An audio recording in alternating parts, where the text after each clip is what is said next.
నమస్తే, నేను మీ గంగాధర్.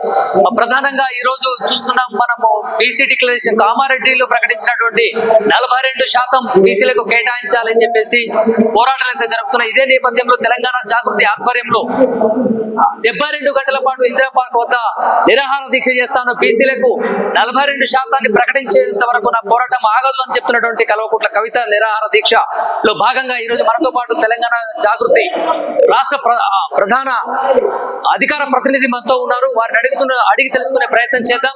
శ్రీకాంత్ గౌడ్ గారి మాటల్లో విందాం. ఏంటి ఈ యొక్క 72 గంటల నిరాహార దీక్ష ప్రతిఫలం ఎలా రాబోతుంది అనేది. అన్న నమస్తే, చెప్పండి. 72 గంటల పాటు నిరాహార దీక్ష చేస్తున్నటువంటి కల్వకుంట్ల కవిత గారు, ఏంటి ముఖ్య ఉద్దేశం? బీసీల అంటే అంత మమకారం, అంత ఆప్యాయత ఎందుకు? ఖచ్చితంగా కవిత గారు ఏ ఒక్క ఉద్యమాన్ని తీసుకున్నా ఆ యొక్క ఉద్యమంలో దాని చివరి అంతాన్ని, చివరి విజయాన్ని నమోదు చేసేంత వరకు ఎప్పుడు కూడా వదిలిపెట్టలేదు. ఇలా బతుకమ్మ సంబంధించినటువంటి పని కూడా ఇలా బతుకమ్మ ఎత్తుకున్న తర్వాత కొన్ని దశాబ్దాలుగా బతుకమ్మ ఆడి దాన్ని ఇలా బతుకమ్మను విశ్వపీఠ పైన ఎత్తినాం. తెలంగాణ బోనాల యొక్క ప్రాణాల సీమాంధ్రాలు తీసుకుంటే బోనం ఎత్తి గోల్కొండ బోనం సంబంధించినటువంటి అమ్మవారి ఖ్యాతిని ఇలా ప్రపంచానికి తెలియజేసే విధంగా మేము ఉన్నాం. అదేవిధంగా బీసీ సమాజంని కూడా తట్టి లేపే విధంగా బీసీలకు కామారెడ్డి డిక్లరేషన్ కాంగ్రెస్ పార్టీ ఏదైతే ఇచ్చిందో ఆ డిక్లరేషన్ హామీలను అమలు చేసే విధంగా సంవత్సరాల కాలం నుంచి వివిధ రూపాల్లో తెలంగాణ జాగృతి యునైటెడ్ పూలే ఫ్రంట్ అనేటువంటి ఏర్పాటు చేసి పనిచేస్తాము. ఇలా మీరు ఒకసారి గమనించండి, అనేక బీసీ సంఘాలు తెలంగాణ రాష్ట్రంలో పనిచేసినాయి. కానీ కొన్ని కుల సంఘాలకు సంబంధించిన సమీకరణలో వాళ్ళకు 50 కులాలు, 20 కులాలు, 30 కులాల బలం కంటే ఎక్కువ ఉండకపోయింది. కానీ తెలంగాణ జాగృతి సంబంధించినటువంటి యునైటెడ్ పూలే ఫ్రంట్ సంబంధించిన దాంట్లో 112 కులాలు బతుకమ్మను మెరిస్తే తీరొక్క పువ్వును ఏ విధంగా తీసుకొచ్చి మెరుస్తామో అట్లా తీరొక్క కులాలు ఏవైతే బీసీ సమాజంలో ఉన్నాయో అట్లా 112 కులాలను తీసుకొచ్చేసి తెలంగాణ జాగృతి యునైటెడ్ పూలే ఫ్రంట్ సంబంధించినటువంటి దాంట్లో ఇలా మేము పేర్చుకున్నాం. అంతటి బలమైన శక్తిని కలిగి ఉన్నాం ఈ రోజు. కాబట్టి ఏదైతే బిల్లును మీరు చేసిందో చేతులు దులుపుకున్నారు, గవర్నర్ దగ్గర ఆర్డినెన్స్ అన్నారు, ఆర్డినెన్స్ పంపించేళ్ళు చేతులు దులుపుకున్నారు. కానీ దాని అమలు కోసం ఎందుకు కృషి చేస్తలేరు? ఇలా ఢిల్లీకి ముఖ్యమంత్రి పోయిండు, 50 సార్లు పోయిండు. ఢిల్లీకి పోయినటువంటి ముఖ్యమంత్రి బీసీల పట్ల నీకు చిత్తశుద్ధి అఖిల పక్షాన్ని నీకు తీసుకపోలేవు. అఖిల పక్షం నీ తీసుకపోతే నువ్వు నిజంగా చిత్తశుద్ధితో పోరాడుతున్నావు అని చెప్పేసి మేము కూడా భావిస్తాం కదా. అఖిల పక్షాన్ని తీసుకపోకుండా నువ్వు చీకటి ఒప్పందాలు చేసుకోవడం వల్ల బాగా ఇలా నువ్వు కొని ఎందుకు పోతున్నావు?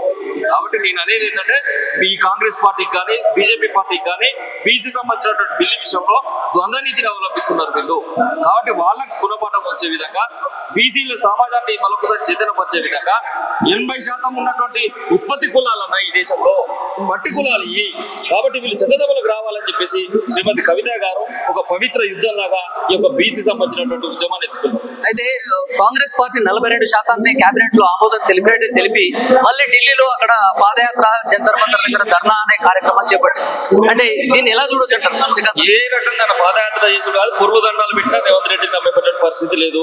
ఈ రోజు కామారెడ్డి డిక్లరేషన్ చేసిన తర్వాత 42% వాటా ఏదైతే ఇస్తా అని చెప్పేసి నువ్వు అన్నావు, చేతులు దులుపుకునే ప్రక్రియ చేసిండు. ఇప్పుడు ఏం చేస్తావు? దాన్ని తీసుకుపోయి బీజేపీ కోట్లు వేసిండు. నిజంగా నీకు చిత్తశుద్ధి ఉంటే నీ ఆదినాయకుడు అయితే చంద్రబాబు నాయుడే కదా.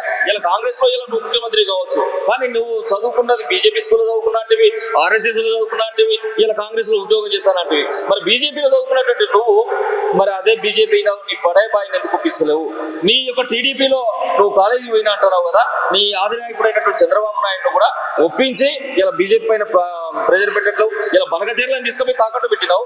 బీసీకి సంబంధించినటువంటి హక్కులను కూడా తాకట్టు పెడతావా? కేవలం ఏంటంటే మళ్ళీ మసిపూసి మహారెడ్డిగా చేసేటువంటి ప్రక్రియలో రేవంత్ రెడ్డి కాంగ్రెస్ పార్టీ ఆడుతున్నటువంటి నాటకం ఇది. బీజేపీ కాంగ్రెస్ కు ఉన్నటువంటి లోపాయకారి ఒప్పందంలో భాగంగా నువ్వు ఇది పెట్టు, కొట్టినట్టు చేస్తా, నేను ఏడ్చినట్టు చేస్తా అనేటువంటి సామెత ఏ విధంగా ఉంటుందో ఆ విధంగా ఈ రోజు ఒకరి మీద ఒకరు పెట్టుకుంటున్నారు తప్పే బీసీ సమాజం పైన రేవంత్ రెడ్డికి కానీ బీజేపీ సంబంధించిన పార్టీకి కానీ చిత్తశుద్ధి లేదు. కేవలం కవిత గారు పోరాట ఫలితంగా ఈ రోజు ఈ 3 బిల్లులు అనేటువంటి వచ్చినాయి. ఇలా రాజకీయ పైనటువంటి సంబంధించిన రిజర్వేషన్లే కాదు, బీసీ బిడ్డలు భవిష్యత్తులో కూడా ఆగం కావద్దు అని రాజకీయంతో పాటు విద్యా ఉపాధిలో కూడా ఈ బిల్లులు తీసుకురావాలని చెప్పేసి తెలంగాణ జాగృతి కంకణబద్దులు ఆ రోజు కొట్లాడితే ఈ బిల్లులు వచ్చినాయి. ఈ మాత్రం స్టెప్ వచ్చింది తప్పితే ఇప్పటి వరకు ఒక స్టెప్ కూడా. ఈ రోజు చేస్తున్నటువంటి 72 గంటల పాటు నిరాహార దీక్షకి ఎక్కువ మంది ఇక్కడ జనసందోహం కనబడుతుంది. పడుతుంది. ఇంతమందిని మేనేజ్ చేయడానికి మీరు ఏ విధమైనటువంటి చర్యలు చేపడుతున్నారు? ఇక్కడ వచ్చేటువంటి లాండ్ ఆర్డర్ ప్రాబ్లం ఏమైనా ఉందా? అంటే పోలీసులు ఏమైనా ఆపేటువంటి ప్రయత్నాలు ఏమైనా చేస్తున్నారు? మేము గాంధీ మార్గంలో ప్రజాస్వామ్యబద్ధంగా మేము ఒక దీక్ష చేపట్టినాము. మాకున్నటువంటి కార్యకర్తలందరూ కూడా క్రమశిక్షణ కలిగిన కార్యకర్తలు, మా తెలంగాణ జాగృతి కార్యకర్తలంతా కూడా విద్యావంతులు, మేధస్సు కలిగినటువంటి వాళ్ళు. మేము అనేది ఒకటే, ఇక్కడ లాండ్ ఆర్డర్ సమస్య చేస్తాం. మేము ముందు నుంచి ఇప్పుడు వరకు ఎన్నిసార్లు దీక్షలు చేసినాం, మా ధర్నాలు చేసినాం. అంటే ఎక్కువ మంది కనబడుతున్నారు కదా అక్కడ, బలం ఉన్నప్పుడు కనపడతారు అన్న. ఇలా 112 కుల సంఘాలు మాత్రం ఉన్నాయి. కులానికి ఒక రిప్రజెంటేషన్ వచ్చినా కానీ ఎంతమంది అవుతారు? అందుకనే మేము ఏమంటున్నామంటే 72 గంటల దీక్ష అయితేనే కులానికి సంబంధించినటువంటి ఒక్కొక్కసారి మందిని కల్పిస్తే టైం సరిపోతుంది. కాబట్టి ఇలా ప్రాణాలకు తెగించి శ్రీమతి కవిత గారు ఏదైతే చేస్తున్నారో దీన్ని బీసీ సమాజం స్వాగతిస్తా ఉంది. వచ్చేటువంటి రాజకీయపరమైనటువంటి విమర్శల్లో తెలంగాణ జాగృతి పట్టించుకునే పరిస్థితి లేదు. అయితే ఎన్ని విమర్శలు వచ్చినా నా పోరాటం ఆపను, బీసీలకు సమన్యాయం జరిగేంత వరకు నేను పోరాటం చేస్తానే అని చెప్తున్నటువంటి కవిత గారికి విమర్శలు వస్తున్నాయి. ఇదే ఎన్నో రోజుల సందే బీసీలకు అండగా నిలుస్తున్నటువంటి కవితకు ఈ రోజున 72 గంటల పాటు నిరాహార దీక్ష చేస్తుందని తెలిసి ఇదే ఎమ్మెల్సీ తీన్మార్ మల్లన్న అలియాస్ చింతపండు నవీన్ సోమాజిగూడలో కూడా ప్రెస్ మీట్ పెడుతున్నారు. ఈ రోజు ఆయన పెట్టడానికి గల కారణం ఏంటి? వాస్తవంగా మా అధినేత్రి శ్రీమతి కవిత గారు ఆయన నోరు మంచిదైతే ఊరు మంచిదైతే అంటారు కదా, ఆ నోరుతో ఎప్పుడైతే మాట్లాడిన తర్వాత మా జాగృతి కార్యకర్తల పైన కాల్పులు జరిపిన తర్వాత ఎంత అయిన తర్వాత మేము ఆయన గురించి మాట్లాడడం పనిచేసాం. ఆయన జనాభా లెక్కల నుంచి కవిత గారే తీసేసారు.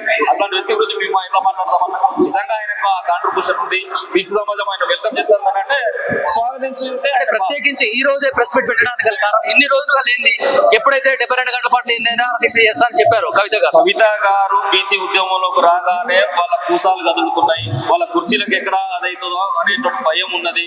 అక్రమంగా చంద్రబాబు నాయుడు పంపించినటువంటి సొమ్ముతోని ఇలా బీసీ పార్టీని పెట్టాలని చెప్పేసి తీన్మార్ మల్లన్న చింతపండు నవీన్ అనుకుంటా ఉన్నాడు. అందులో భాగంగానే గతంలో హెలికాప్టర్లు ఇవన్నీ కూడా సమకూర్చిల్లు.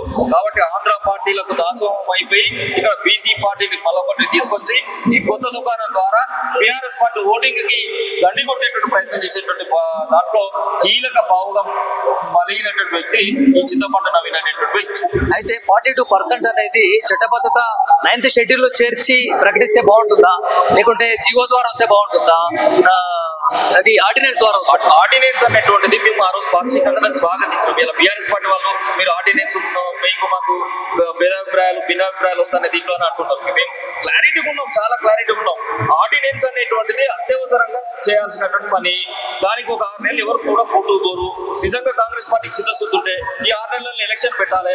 ఎలక్షన్ పెట్టడం ద్వారా మా బీసీ బిడ్డలు సర్పంచ్లు అవుతారు, ఎంపీటీసీలు అవుతారు, జెడ్పీటీసీలు అవుతారు. తద్వారా ఈ యొక్క ఫలాలు అనేటువంటి తక్షణం అందుతాయి అనేటువంటి ఉద్దేశంతో పాక్షిక విజయంగా మాత్రమే మేము ఆ రోజు సంబరాలు చేసుకున్నాం. End of the day schedule 9 లో బీసీ సంబంధించినటువంటి చట్ట సవరణ జరగాలి, పార్లమెంట్ లో బిల్లు కావాలి, ఈ బిల్లు చట్టబద్ధత రావాలి, అమలు కావాలి. షెడ్యూల్ 9 లో చేస్తేనే బీసీల యొక్క హక్కులకు చట్టబద్ధత అనేటువంటి వస్తుంది. కాబట్టి వీటిని కాల రాసే విధంగా ఇలా కాంగ్రెస్ బీజేపీ పార్టీ ప్రయత్నం చేస్తారు. దాదాపుగా 22 కులాలని కూడా చేర్చలేదు, వాటికి గుర్తింపు లేదు అని చెప్పేసి కూడా చెప్తున్నటువంటి మొట్టమొదటిసారి అంశాన్ని లేవనెత్తినటువంటి కవిత ఇప్పుడు ఆ 22 కులాలకు కూడా న్యాయం జరిగే దిశలో కూడా పోరాటం చేస్తున్నారు. ఖచ్చితంగా చేస్తున్నాం. ఇలా పోలవరం సంబంధించిన 30 గ్రామాలు 5 గ్రామాలు ఉంటే 5 గ్రామాల గురించి ఎవరు మాట్లాడలేడు. మేము రౌండ్ టేబుల్ సమావేశం పెట్టిన పోలవరం సంబంధించినటువంటి 5 ముంపు గ్రామాలను మళ్ళీ తెలంగాణలో కలపాలి. అక్కడ భద్రాచలం సంబంధించినటువంటి దేవస్థాన భూములను కూడా తెలంగాణ భూములను కూడా అనేకాంతం చేస్తున్నారని చెప్పేసి శ్రీమతి కవిత గారు ఆ రోజున దళమెత్తిన తర్వాత ఈ రోజు తుమ్మల నాగేశ్వరరావు గారు లెటర్ రాయడం జరిగింది. ఏ విషయమైనా కానీ శ్రీమతి కవిత గారు స్టెప్ తీసుకున్న తర్వాత వెనక పాడుతూ వస్తున్నటువంటి వాళ్ళు కొన్ని పార్టీలు ఉన్నాయి, అదేవిధంగా కొంతమంది వ్యక్తులు ఉన్నారు. బీసీ ఉద్యమంలో కవిత గారు రావడం నచ్చని వ్యక్తులు ఈ రోజు కవిత గారి పైన ప్రేరాపనలు పేరుతున్నారు. దానికి తెలంగాణ జాగృతి ఎప్పుడైనా కానీ ప్రతిఘటిస్తారు. తెలంగాణ జాగృతి చాలా విస్తృతంగా ప్రజా సమస్యలపై పోరాడుతుంది. రాజకీయ పార్టీ అయితే ఇంతవరకు కాదని ఒక ఆర్గనైజేషన్.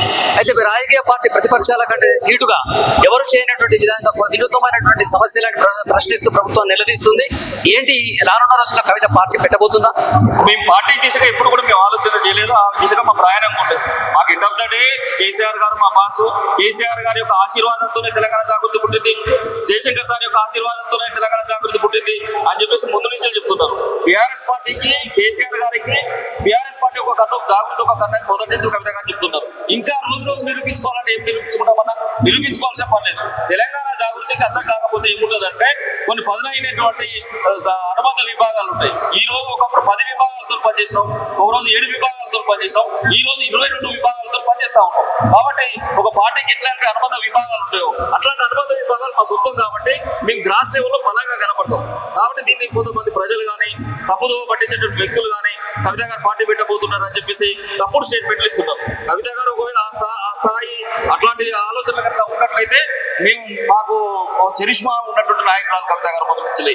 ఎందుకంటే తెలంగాణ బతుకమ్మ అస్తిత్వంని సీమాంధ్ర పాలకులు కాల రాస్తున్నప్పుడే బతుకమ్మకు బతుకులు ఎక్కువ చేస్తున్నప్పుడే బతుకమ్మను ఎత్తినటువంటి ధీరవనేది కవిత గారు. ఒక కలియుగ రుద్రమాదేవి లాగా ఆ రోజు నుంచి ప్రజలలో ఉన్నారు కవిత గారు. ఈ రోజు బీఆర్ఎస్ పార్టీ కూడా సబ్బండ మహిళలను క్రోడీకరించి ఒక పెట్టను గోడవలే ఆలోచన కవిత గారు పనిచేసి ఇంకా అంతకంటే చరిష్మా ఏముంటుందన్నా. అయితే నిన్న జరిగినటువంటి ఒక మీడియా సమావేశంలో కల్వకుంట్ల కవిత గారు నల్గొండ జిల్లాకు సంబంధించి ఢిల్లీ ఫూట్ అనే ఒక పదాన్ని వాడారు. దీనిపైన ఎమ్మటే స్పందించినటువంటి జగదీశ్వర్ రెడ్డి కూడా ఈ రోజు ఎర్రవల్లి ఫామ్ హౌస్ లో కేసీఆర్ ని భేటీ అయ్యారు. ఏం చెప్తారు కేసీఆర్ గారు? తర్వాత వాళ్ళు ఈ పార్టీలో ఏమైనా విభేదాలు వచ్చేటువంటి అవకాశాలు ఉన్నాయా? ఏం జరగబోతుంది అసలు టీఆర్ఎస్ పార్టీ? కవిత గారు స్పష్టంగా చెప్పారన్నా, మాకు భేదాభిప్రాయాలు లేవు, అభిప్రాయ భేదాలు ఉన్నాయి. ఏదైనా ఒక అంశం ఉందో ఆ అంశం పైన అభిప్రాయంగా కొన్ని భేదాలు ఉంటాయి కానీ మాకు భేదాభిప్రాయాలు లేదని చెప్పిల్లు. పార్టీ తీవ్రంగా దీనిపైన ఆదేశాలు ఉంటాయి. కవిత గారి విషయం ఎవరు మాట్లాడొద్దని చెప్పి పార్టీ ఆదేశాలు ఉంటాయి. పార్టీ ఆదేశాలను కూడా కాదని చేసేసి ఉత్సాహంతో నేను పెద్దసారి దగ్గర మార్పులు ఎక్కువ పడతాయి అనుకున్నాడు, మరి ఇంకోటి ఏమనుకున్నాడు కానీ ఒక్క నిమిషం కూడా మాట్లాడలేదు. దండగే విషయం గురించి అంటే 18 సంవత్సరాలు తెలంగాణ అస్తిత్వం కోసం సాంస్కృతిక ఉద్యమాన్ని నడిపినటువంటి మా అధ్యక్షురాలు గారి మీద ఒక్క నిమిషం మాట్లాడడానికి అంత వృధానా? అంత చులకన భావంతో మాట్లాడతావా? ఈ రోజు నీ యొక్క నల్గొండ నియోజకవర్గంలో, నీ యొక్క సూర్యాపేట నియోజకవర్గంలో బీసీ నాయకుడైనటువంటి చెరుకు సుధాకర్ ఏమైండు? చెరుకు సుధాకర్ నీకంటే ఉద్యమాలు చేసింది కదా, నల్ల చట్టాలను ప్రయోగించేసి వరంగల్ సెంట్రల్ జైల్లో పెట్టింది కదా చెరుకు సుధాకర్ ని. మరి నీ యొక్క రాజకీయ మనుగడ కోసం బీసీలను అనగదొక్కింది కాదా? ఈ రోజు కవిత గారి గురించి మాట్లాడే స్థాయి జగదీశ్వర్ రెడ్డికి ఎక్కడదండి? ఎందుకు మాట్లాడతారు? పార్టీ ఆదేశాలు బేకాదని చేస్తాం. ఒక మౌనత శిఖరమైనటువంటి కేసీఆర్ గారు కుమార్తె అన్న విషయం మర్చిపోయి మాట్లాడుతున్నావా? అహంకారం తలకెక్కి మాట్లాడుతున్నావా? ఇలా తెలంగాణ జాబు ఎట్లుకుంటారంటే మా అధినేతలు ఉంటాయి.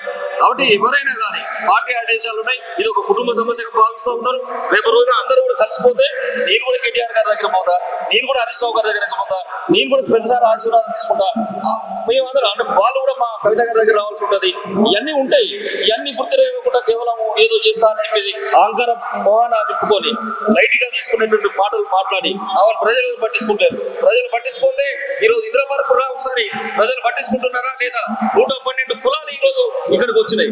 అదే నేను అడిగేది ఏంటంటే ఈ రోజు జరుగుతున్నటువంటి ఈ నిరాహార దీక్షలు ఇంతమంది తరలి రావడానికి మహిళలు ఎక్కువగా అభిమానిస్తున్నటువంటి మహిళలు ఎక్కువ మంది కనబడుతున్నారు. అదే విధంగా మీ తెలంగాణ జాగృతి యువత కూడా కనబడుతున్నారు.